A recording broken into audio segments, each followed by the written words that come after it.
Class 7 subject history chapter 1।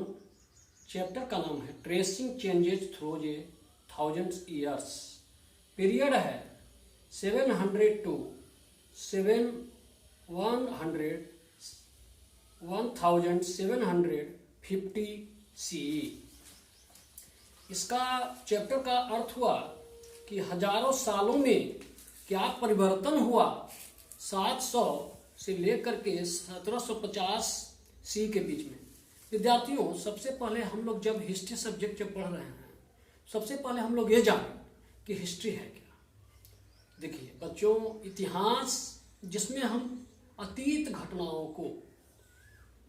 घटनाओं को सिलसिलेवार ढंग से सिस्टमेटिकली रूप में अगर रिटन रिकॉर्ड के रूप में अगर पढ़ते हैं तो इसको हम लोग कहते हैं हिस्ट्री।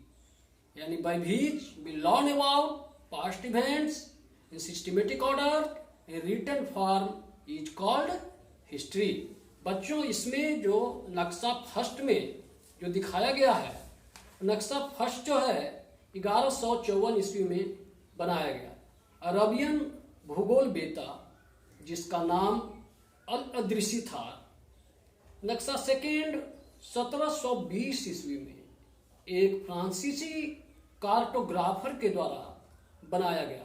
कार्टोग्राफर का मतलब होता है हु मेक्स द मैप, जो मैप का मानचित्र का निर्माण करता है उसको हम लोग कहते हैं कार्टोग्राफर।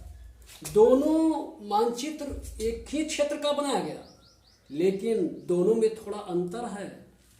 अल अदृसी के मानचित्र में दक्षिण भारत वहां पर है जहां पर हम लोग एक्सेप्ट करते हैं उत्तरी भारत और श्रीलंका आइलैंड का जहां टॉप है वहां पर।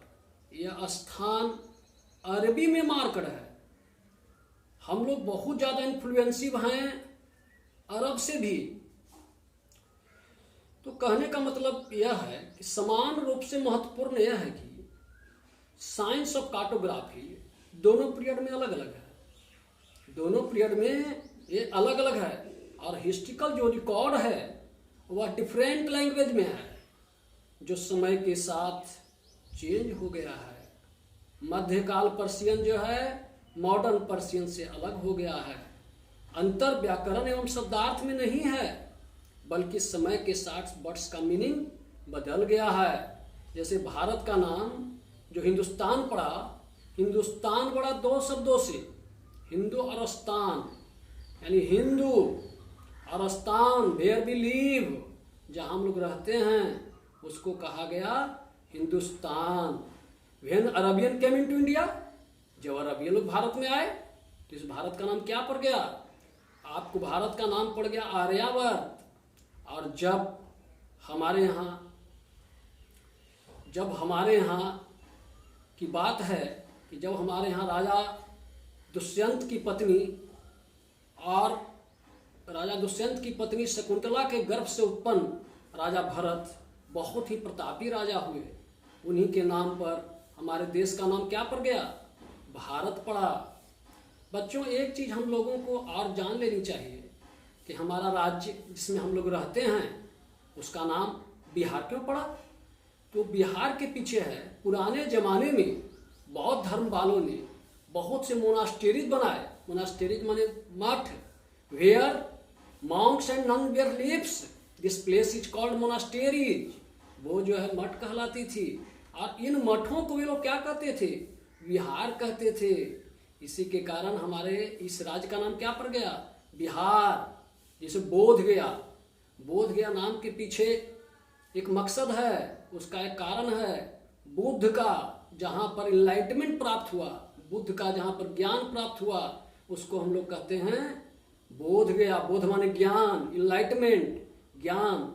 तो सोचिए कि हमारा बिहार कितना समृद्धशाली है, प्रोस्पेरस रूप से, कल्चर, सिविलाइजेशन के रूप में, कि हमारे यहाँ महात्मा बुद्ध जी का जन्म हुआ, जिसको आज विभिन्न देशों के लोग फॉलो करते हैं। जैसे आपका America, China, Bhutan, Indonesia, Thailand, Tibet इत्यादि देशों से लोग हमारे यहाँ बिहार में आते हैं, बोधगया में। बोध गया एक इंटरनेशनल फिगर है।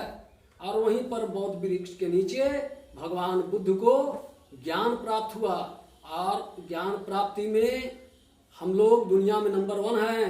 पुराने जमाने में Bharat परसेप्टर of the world, Jagat Guru कहलाता था।